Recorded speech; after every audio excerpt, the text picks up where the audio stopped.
قال لي بقولك ايه المشكلة؟ ما الولد يعني مش هيعرف حاجة، ناخد اللي احنا عايزينه منه وخلاص. قلت له معقولة في واحد يقول لمراته تعمل كده؟ قال لي يا ستي ايه المشكلة؟ انتي مش عايزة تخلفي؟ ايه يعني؟ بقيت مستغربة. بقول له بس ده ما ينفعش. قال لي ليه يا ستي؟ محدش هيعرف حاجة، وبعدين الولد يعني زي ما انتي عارفة كده هو متعلق بيكي وكده، وانا هبقى معاكي في الوقت ده. متجوزة انا وجوزي بقالنا 5 سنين، معرفش حد في المكان اللي انا عايشة فيه.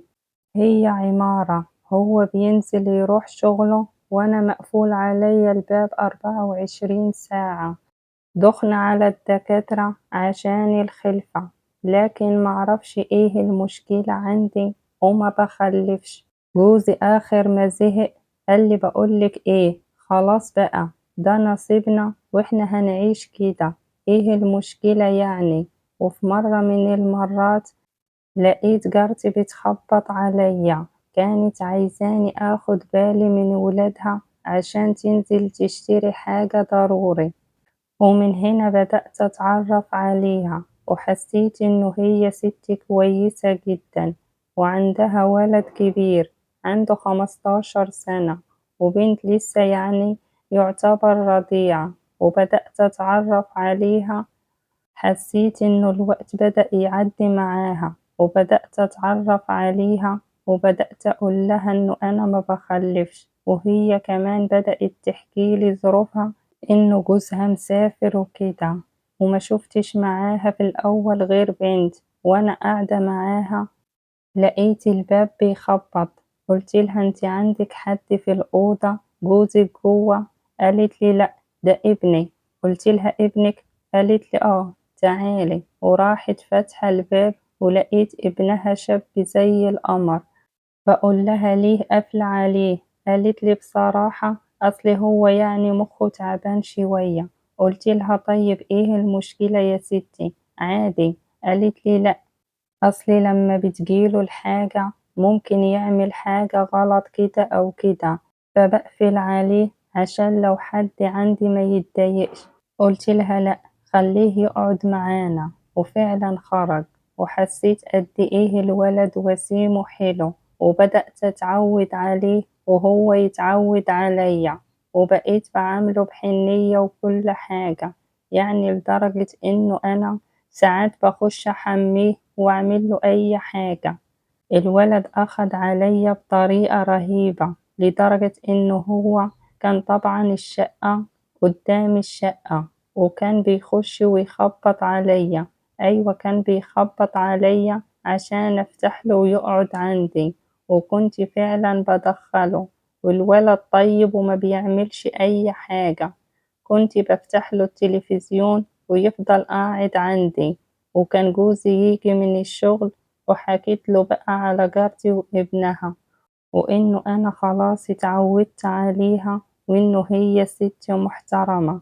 قال لي فعلا الناس دي بقالهم فترة وإحنا ما بنسمعش عنهم أي حاجة، بس الحمد لله إنه إنتي لقيتي حد يعني تتسلي معاه. قلت له فعلا أنا مبسوطة جدا معاهم. الولد بقى في الرايحة والجاية رايح جاي عندي في شقتي، لدرجة إنه عارف كل حاجة في شقتي.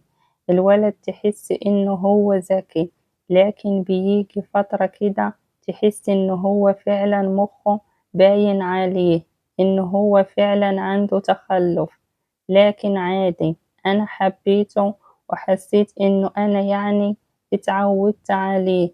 بقيت أصحى من النوم الصبح أروح أفطر عندهم أو أجيبه يفطر معايا، وبقى لازق لي زي دلي، لدرجة إنه جوزي كان بيجي من الشغل والولد مش عايز يسيبني.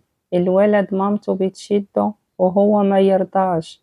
كنت بقول لها يا ستي سيبيه. قالت لي يمكن جوزك عايز يعني تريحي شوية أو حاجة. أقول لها لأ سيبيه. في الأول جوزي ما كانش بيمانع في أي حاجة، لكن بعد كده بدأ جوزي يزهق، وبدأت أنا كمان أقول له طيب يعني إيه المشكلة؟ مش كفاية إن أنا ما بخلفش؟ أنا عايزة أروح تاني إني أشوف إيه المشكلة عندي. أنا نفسي يبقى عندي أطفال. كان يقولي يا ستي ما خلاص بقى انسي الموضوع ده. أقوله أنسى إزاي؟ يقولي اسمعي الكلام وانسيه. قلتله لأ، ومن هنا بدأنا نتخانق. قالي بصي بقى على بلاطة كده، العيب مني أنا وقلتلك العيب منك. قلتله لو هو منك ليه مفهمني إنه العيب مني أنا؟ قالي انتي عارفة مقدرش إنه أنا أستغنى عنك لحسن تسيبيني. قلتله يا سيدي ولا يهمك، إيه المشكلة؟ أنا مقدرش أسيبك أبدا عشان حاجة زي كده. قلتله طيب إيه المشكلة لما تتعالج؟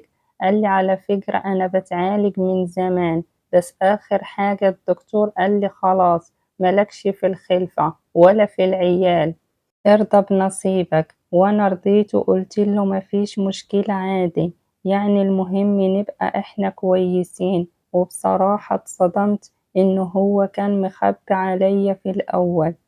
ومن هنا فضلت علاقتي مع جارتي وابنها. ما خلاص عرفت إنه أنا مش هخلف، وبدأت أتأقلم على حياتي دي. بس بدأ جوزي يتضايق لدرجة إنه الولد ساعات كان بيقعد وجوزي موجود. جوزي ساعات بيبقى يعني يقولي يلا، أقوله لأ، قدامه يقولي يا ستي عادي، إيه المشكلة يعني؟ أحاول إنه أنا أوديه عند مامته. الولد كان بيبقى لازق فيا ومش عايز يسيبني، بيقولي بس غيري وسيبيه قاعد. وفعلا أروح أغير والبس اللي هو عايزه وأخش الأوضة، والولد يخش ورايا. وجوزي مرة اتعصب وقالي بصي بقى أنا هعمل دلوقتي قدامه كمان. قلتله كمان؟ قالي أنا عايزك دلوقتي، يعني دلوقتي يا إما تروحي توديه. قلتله أوديه فين؟ مامته مش موجودة وسايباه معايا أمانة. قالي خلاص اسمعي الكلام. حاولت أخرجه برا، الولد لازق فيا زي دل بالظبط. المهم الولد قعد على السرير وبدأ يتفرج علينا أنا وجوزي، وأقوله أنا مش قادرة ومش عارفة أكمل حاجة زي كده. قالي بقولك إيه، خليكي معايا بدل ما أطلقك دلوقتي. هي ضربت في دماغي وأنا مش كل ما أطلبك بقى تقوليلي الولد. بقوله ما أنا معاك طول الليل. قالي يا ستي الولد ده بيمشي متأخر وأنا بقوم بدري عشان الشغل. خلاص بقى هو مش فاهم حاجة. وفعلا عمل كده قدام الولد. الولد فعلا ما بيفهمش، بس أنا بصراحة خفت. وفي مرة واحنا قاعدين جوزي فكر كده في فكرة معرفش جاتله كده ازاي. قالي بقولك ايه، مش انتي عايزة تخلفي؟ قلتله مش انت ما بتخلفش؟ قالي طب ايه رأيك في ابن جارنا؟ قلتله ايه رأيي في ايه؟ اتبناه يعني؟ قالي لا، الولد شاب وانا شفت عليه حاجة كده واحنا قاعدين مع بعض. هو مخه تعبان لكن الحاجة دي موجودة عنده. قلتله انت عرفتي ازاي؟ قالي انا شفته. قلتله شفته؟ انت بقى متابع كل حاجة. قلتله يا راجل ما ينفعش كده. قالي يا ستي ايه المشكلة؟ الولد ده لو عمل كده عادي محدش هيعرف حاجة. قلتله لأ، أنا لا يمكن أعمل حاجة زي كده. قالي بصي وفكري. وبدأ جوزي يقولي كل يوم فكرتي؟ وأنا طبعا أقوله لأ، أنا مقدرش أعمل حاجة زي كده. قالي يا ستي إيه المشكلة؟ ما أنا هبقى موجود وهبقى معاكي. وبالصدفة جارتي في مرة كان عندها مشوار تروح البلد وكانت عايزة تسيب ابنها. قالتلي لو ينفع تسيبي ابني معاكي لمدة أسبوع واحد، لو مرضتيش خلاص أنا هتصرف وأوديه عند أي حد. قلتلها لأ يا ستي إيه المشكلة؟ هو يعني يعمل إيه؟ قالتلي أنا هسيبه في الشقة وخدي المفاتيح. قلتلها يا ستي ما تقلقيش سافري وخلاص. وأنا بحكي لجوزي قالي بس هي دي فرصتنا عشان نعمل الموضوع ده. قلتله انت مصمم؟ قال لي ايوه مصمم. مش انت عايزة تخلفي ونفسك تخلفي؟ خلاص ايه المشكلة؟ وفعلا جارتي سافرت وسابت ابنها، وطبعا جوزي كان عامل الموضوع ده قدامه كذا مرة، بس قال لي برضو انت اللي تتعاملي وانت اللي تبدأي عشان الولد يتجاوب معاكي. وفعلا بدأت أعمل كده، لدرجة إنه الولد قعد معايا ساعة، وفي الآخر حصل اللي حصل. والموضوع ده قعد وجوزي يعمله لمدة أسبوع كل يوم معايا بالطريقة دي، لحد ما مامته جت وأخدت الولد. وبعدها بفترة حسيت بأعراض الحمل، وحسيت فعلا إن أنا حامل بعدها بشهرين.